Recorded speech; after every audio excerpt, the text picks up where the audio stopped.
Hello guys, welcome back to my channel. Okay, this is actually the last unit in our download textbook, unit 12. So the title is Happy to Help.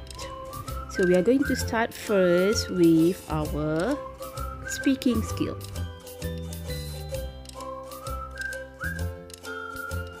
Okay, as usual, we are going to start first with our learning objective.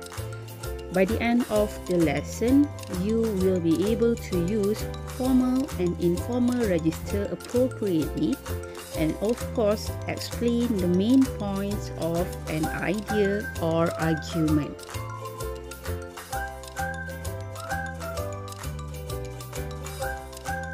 Okay, so we shall begin the class by answering this question. What sort of volunteering appeals to you? Can you share with me? So, people choose to volunteer for a variety of reasons. For some, it offers the chance to give something back to the community or make a difference to the people around them. Okay, now you can refer to your textbook, page 155. The first task is you have to discuss the question with your partner.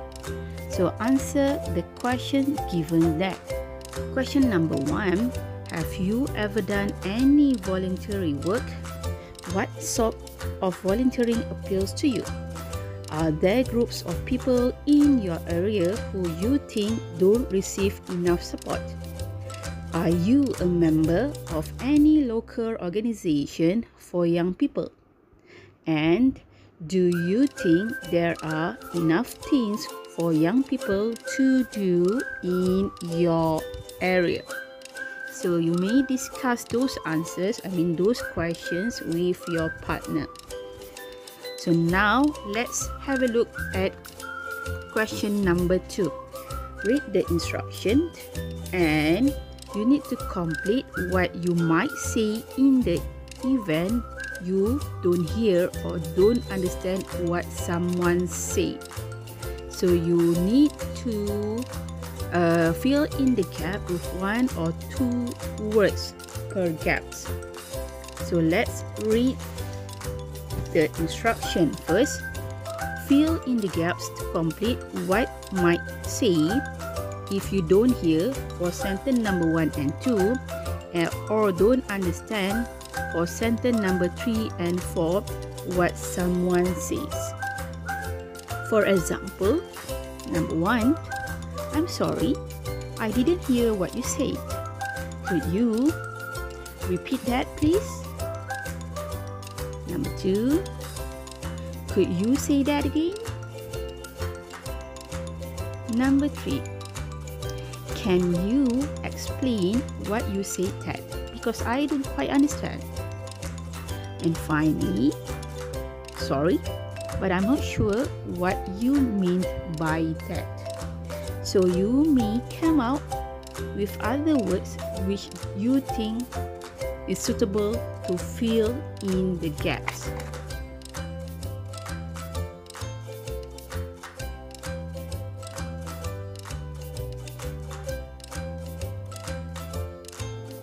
Okay, now let's see the speaking tip in the download box tab. As you can see, it is important that you interact with your partner in this type of task. Therefore, if you don't hear or understand something your partner says, ask him or her politely to repeat, rephrase, or explain it. So for this reason, you need to know how to ask for clarification if you don't hear or understand something. For practice 3, work with a partner. The local council is threatening to close the youth center because not enough young people attend. You think your area needs a youth center, so you want to prevent its closure. Here are some ideas that you might help to keep it open. First, talk to each other about how effective you think each idea would be. Then decide which 2 ideas you will put into practice. Use the language bank to help you. So as you can see the maps there, they give you about 5 points. So make sure you understand each point. You must discuss all the options within the context of the task. How can we keep the youth center open? And you are not being asked to choose the best ways of getting more young people to attend or some other objective.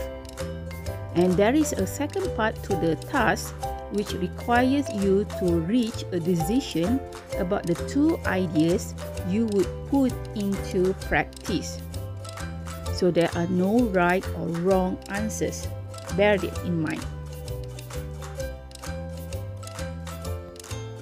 So here is our language bank. You can use some of the phrases given there for asking for clarification.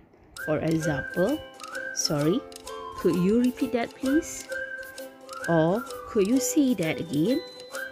Or I didn't quite understand what you said. Or I'm sorry, but I'm not sure what you mean. Other than that, you can also ask questions like, what do you mean by? And can you explain why you say? You can also refer to your textbook on page 187. There is a list of speaking banks there, especially on the phrases that you can use while doing your practice with your partner. So now this is the last part for you to work with your partner.